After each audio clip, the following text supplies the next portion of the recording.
The mandible is the lower jawbone and is the largest and strongest bone of the face. The term mandible is derived from the Latin mandere, which means to chew. The mandible articulates with the calvaria at the temporomandibular joint. The mandible consists of a central body and a ramus on either side. The ramus meets the body of the mandible at the angle of the mandible. The anterior central protuberance of the mandible forms the chin.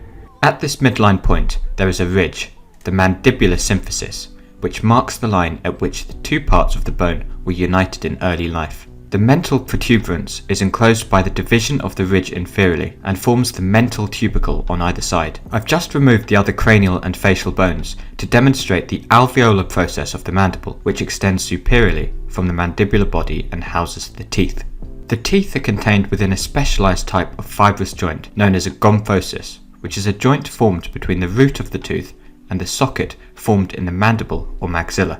I've just switched to a view of the internal surface of the mandible and will review a few features here.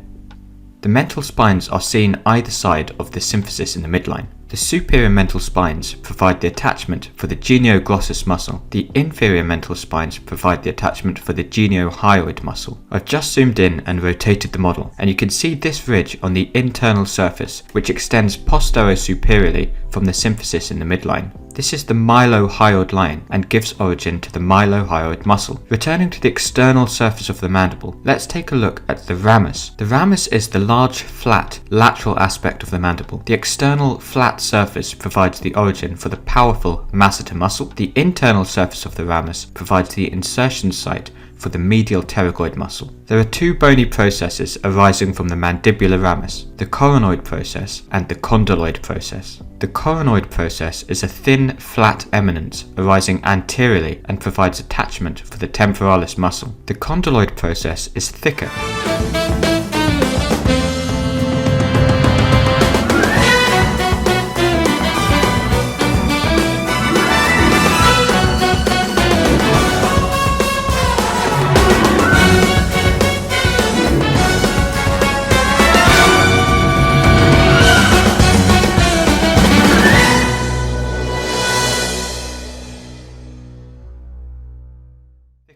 And consists itself of the mandibular condyle and the mandibular neck. The mandibular condyle articulates with the temporal bone at the temporomandibular joint. Separating these two processes is the mandibular notch, a concave semilunar depression which is traversed by the masseteric vessels and nerve. The lateral pterygoid muscle attaches to the neck of the condyloid process. The final thing to review are the foramina. There are two major foramina within the mandible, the mandibular foramen and the mental foramen. The mandibular foramen lies above the angle of the mandible on either side of the internal surface of the mandibular ramus. The inferior alveolar nerve, a branch of the mandibular nerve of the trigeminal, and the inferior alveolar artery enter the mandibular foramen and run anteriorly within the mandibular canal, exiting via the mental foramen. At the point of exit via the mental foramen, the nerve then becomes known as the mental nerve, providing sensory innervation to the lower lip and chin. So that concludes this quick tutorial on the mandible. If you found it useful, give us a thumbs up and subscribe to our channel. Thanks for watching.